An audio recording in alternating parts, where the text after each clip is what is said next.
A Chinese security firm calls out the U.S. CIA for Vault 7 campaigns against civil aviation. Meanwhile, the jury's out in the Joshua Shulte Vault 7 case. Incident responders in the UK may be re-entering the labor market. U.S. agencies issue a joint warning to adversaries about election interference and joint encouragement to citizens. The Cyberspace Solarium talks about elections, and the Justice Department offers advice on cyber threat intelligence collection.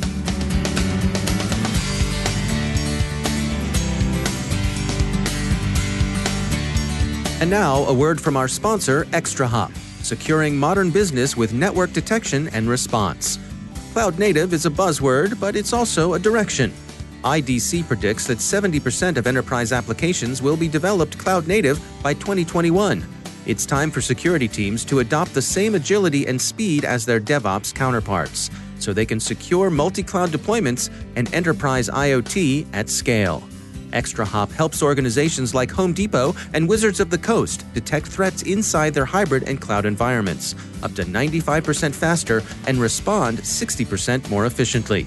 Investigate an attack with ExtraHop in the full product demo of cloud-native network detection and response, available online at extrahop.com/cyber. That's extrahop.com/cyber. And we thank ExtraHop for sponsoring our show.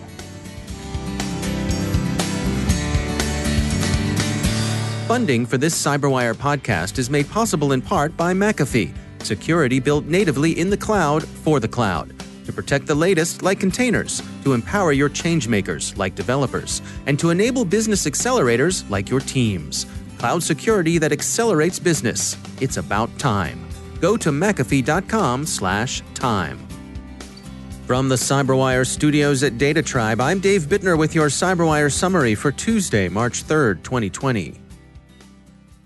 Chinese security firm Qihu 360 has outlined an 11-year campaign by the U.S. Central Intelligence Agency to compromise targets in China, particularly in the civil aviation sector. The report, apart from some suggestions that incursions into civil aviation extended beyond China, is mostly warmed-over Vault 7 material from WikiLeaks. The report makes much of the case of Joshua Shulte, currently standing trial in the U.S. on federal charges related to the Vault 7 leaks. Qihu 360 has certainly published interesting and useful warnings of cyber risk in the past, but as Forbes points out, this report depends heavily on material published earlier, with a heavy dose of speculation and not much in the way of detailed evidence for attribution. So it seems to be Beijing's riposte for Washington's recent naming and shaming of Chinese cyber operators. To return to the case of Mr. Schulte, the Washington Post reports that a jury in Manhattan is currently deliberating the verdict on his indictment for illegal gathering of national defense information, unauthorized computer access, theft of government property, and making false statements. The defense's closing arguments portrayed Mr. Schulte as a patriot and a whistleblower, whom an embarrassed agency made the fall guy as it scrambled to undo the damage the Vault 7 leaks had done it. The prosecution argued that the former CIA employee was angry and vindictive, a disgruntled employee who wanted to damage the agency, knew what he was doing, and took steps to cover it up. The jury is out. The Register says Maersk is preparing to cut 150 jobs at its Maidenhead Command and Control Center. This is the crew credited with helping Maersk ride out NotPetya in 2017. So if you're hiring in the UK and looking for people who know a thing or two about incident recovery, consider a visit to Maidenhead. The U.S. government issued a terse warning to foreign adversaries in advance of today's Super Tuesday presidential primaries. Quote, "Any effort to undermine our democratic processes will be met with sharp consequences," end quote. The Secretary of State, Attorney General, Secretary of Defense, Acting Secretary of Homeland Security, and the Acting Director of National Intelligence all signed the joint statement, as did the heads of the FBI, U.S. Cyber Command, and NSA, and CISA. They also stressed the citizens' role in rejecting disinformation.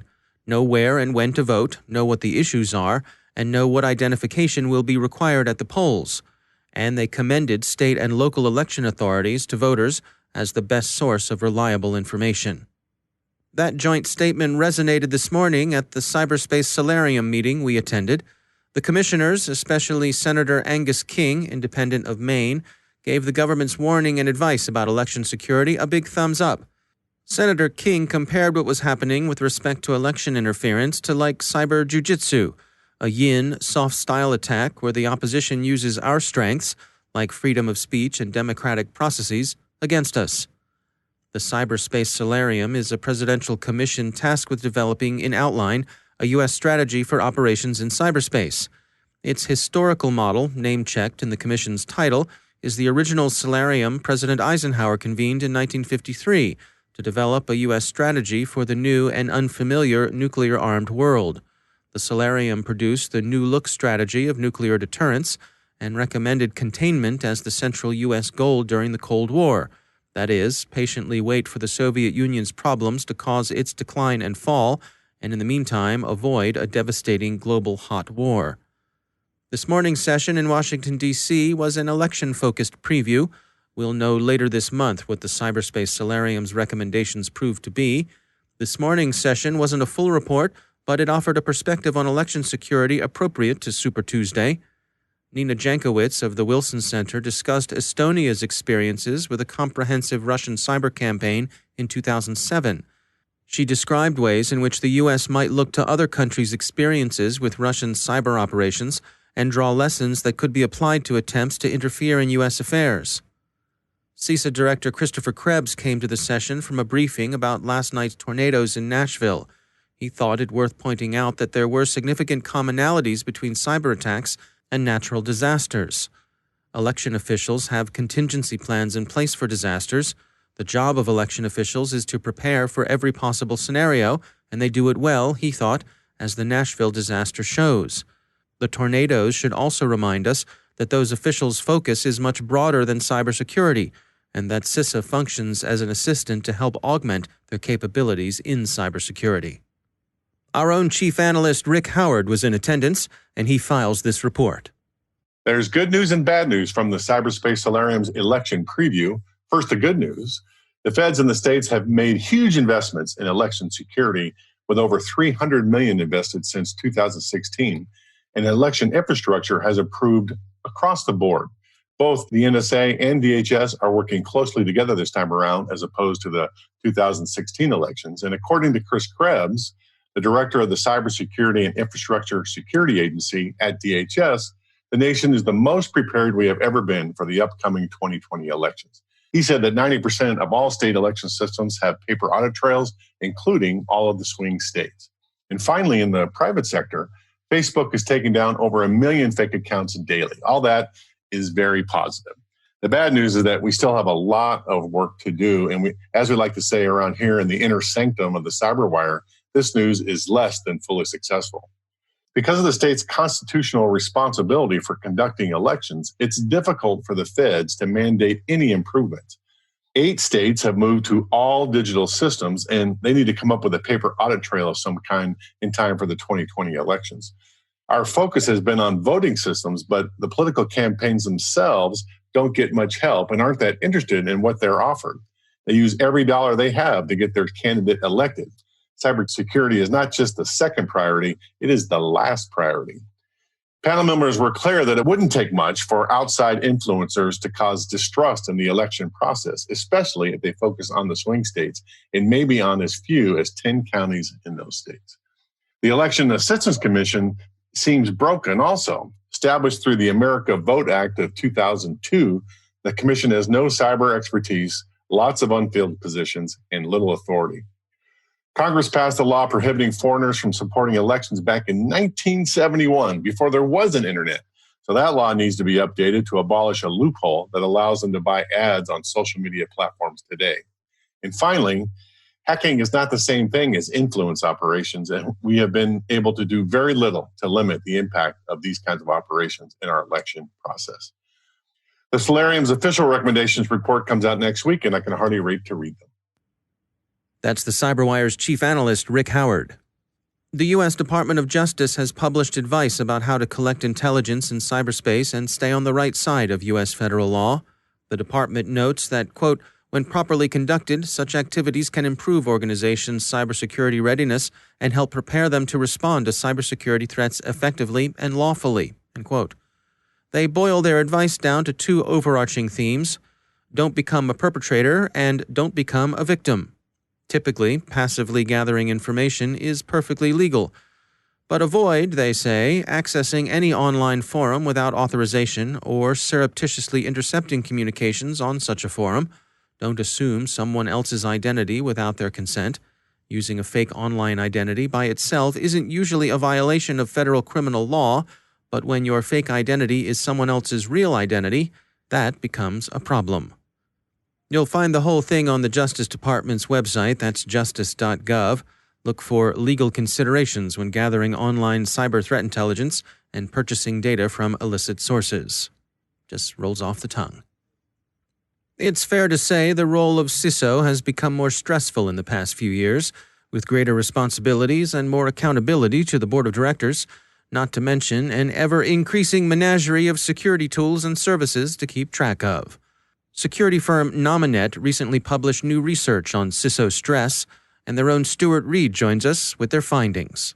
Well, this is our second annual report from Nominet, and what we wanted to do is really look at well-being issues from a cybersecurity standpoint, really looking at the humanistic aspect of cybersecurity, which to many people is typically considered really a digital problem, but certainly there's a lot of human aspects that go into a mature cybersecurity policy, and we wanted to really focus in on some of those professionals, particularly from a CISO perspective, and understand how that may impact them, their lifestyles, and their working lives.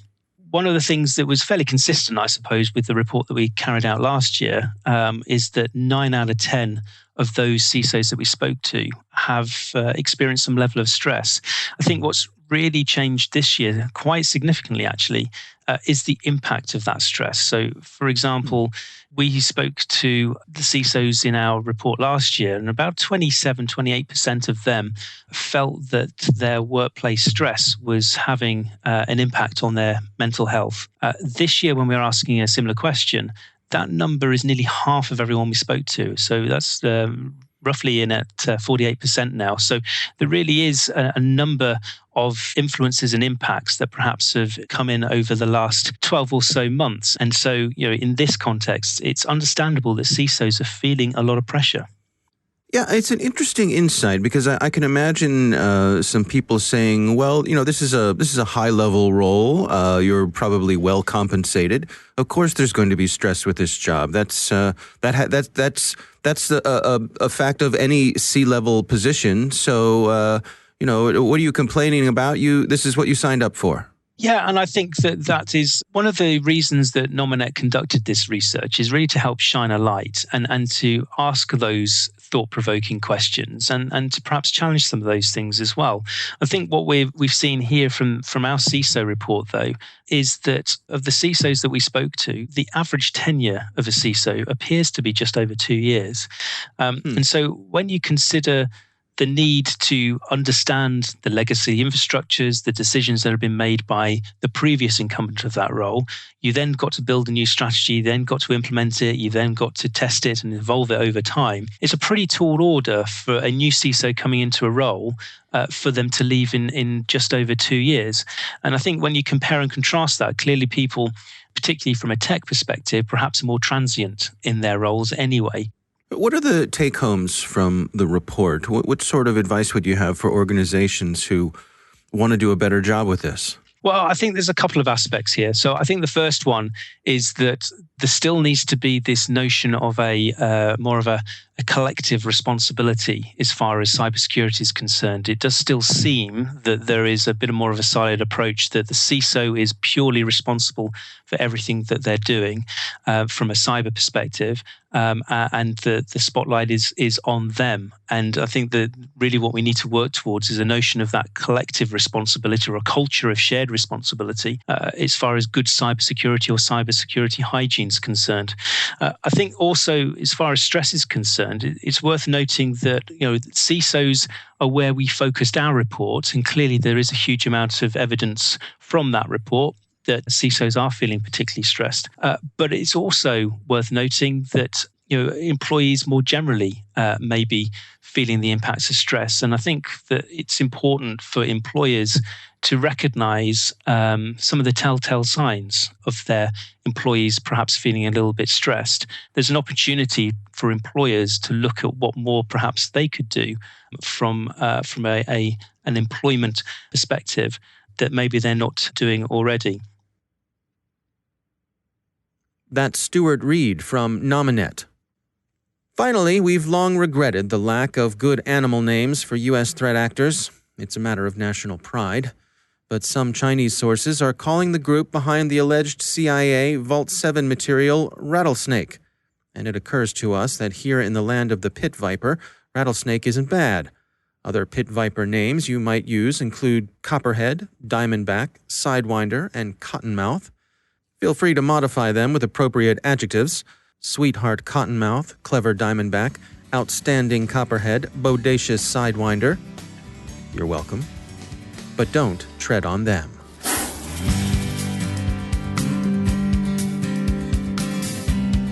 And now a word from our sponsor, Observit, a Proofpoint company.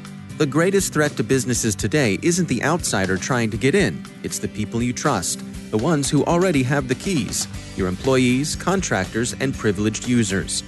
60% of online attacks are carried out by insiders. To stop these insider threats, you need to see what users are doing before an incident occurs.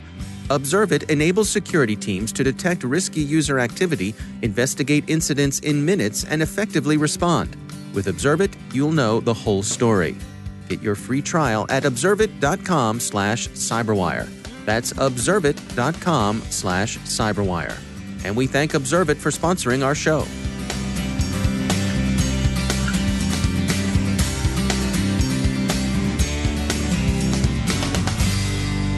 And joining me once again is Ben Yelin. He's from the University of Maryland Center for Health and Homeland Security, also my co-host over on the Caveat podcast. Ben, great to have you back. Good to be with you, Dave. We have spoken over on Caveat about the big telecommunications companies, your Verizons, your T-Mobiles, your Sprints, your AT&Ts, getting in a bit of hot water selling location data. Turns out that they've attracted the attention of the FCC. Yeah, so the latest development is that the FCC has sent an official legal notice to the major telecommunications companies, AT&T, Sprint, T-Mobile, and Verizon, warning them that they're going to have to pay hundreds of millions of dollars in fines. These are what are called notices of liability. So this in and of itself doesn't compel the companies to hand over a fine. It sort of starts the process. And these companies have the option of appealing and almost certainly will. At issue is the fact that these telecommunications companies, by the nature of collecting business records, can very neatly track where we go because wherever we are, our cell phone naturally pings the closest cell phone tower. These companies can track our location. Right. And these telecommunications companies have been selling that information to third parties. Of course, as we've talked about on our podcast and on this podcast, that information is extremely valuable, extremely useful. If you know that I'm in a certain neighborhood every Wednesday afternoon, then I'll start seeing advertisements for a cafe in that neighborhood. Right. So obviously, or perhaps if I went to a health clinic or some religious organization or something. Yes, you can imagine it being, even more personal. Right. The tech companies seem to have promised the Federal Communications Commission that they would cease this practice, but an investigation spearheaded by the head of the FCC and Senator Ron Wyden, who's a prominent civil libertarian in the Senate, seems to have indicated that they were still engaging in this practice. And as a result, they've been sued. So separate from the potential fines at issue here, they're facing a lawsuit for selling this data. So my guess is if there's enough evidence out there that these companies were warned to cease this practice and they were not, then they will be facing pretty hefty fines from the FCC. The FCC has pretty broad enforcement authority. Yeah. That was what I was going to ask you. Is that how does this play out with the FCC? Does the FCC have the ability to just say, give us this amount of money and it's this amount of money, and then what happens next? Does it eventually end up in front of a judge? It could. It depends on the circumstances. So just like, any sort of administrative procedure and an enforcement action coming from a federal agency, it is subject to judicial review. Courts are generally very deferential to the agencies themselves. And you can see that because the FCC issues hundreds of fines for subjects ranging from indecent material to, stuff like this, violating consumer privacy. So while it certainly would be eligible for judicial review, I don't see any reason, based on the evidence we have now, that we would see judicial review in this case. And for folks who are concerned about civil liberties, this is probably good news. Absolutely. One of the ways we hold companies accountable for bad behavior is through regulatory action. And if the fines that are levied are enough to disincentivize this type of behavior, then it's going to be very valuable for consumers who are concerned about privacy. So we know this is going to be a very large fine, somewhere in the realm of hundreds of millions of dollars. And, hopefully that will be enough to disincentivize the behavior on the behalf of these telecommunications companies. If, the fines levied against them are more than the potential profit they'd get from selling this location data, then they'll have an incentive to stop selling the location data. Right. So, I think that's what the FCC is doing. And the FCC has been criticized over the past several years from members of Congress and from the general public of not being tough enough on these telecommunications providers when it comes to personal data. So this is a major step in the right direction in that regard. All right. Well, Ben Yelin, thanks for joining us. Thank you.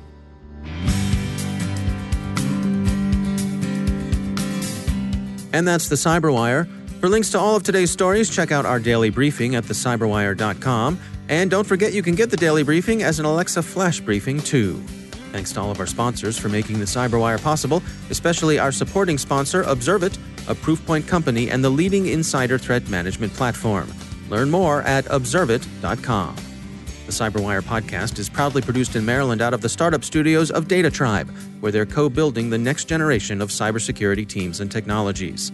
Our amazing CyberWire team is Rick Howard, Elliot Peltzman, Haru Prakash, Stefan Vaziri, Kelsey Bond, Tim Nodar, Joe Kerrigan, Carol Terrio, Ben Yelin, Nick Valecki, Gina Johnson, Bennett Moe, Chris Russell, John Petrick, Jennifer Iben, Peter Kilpie, and I'm Dave Bittner.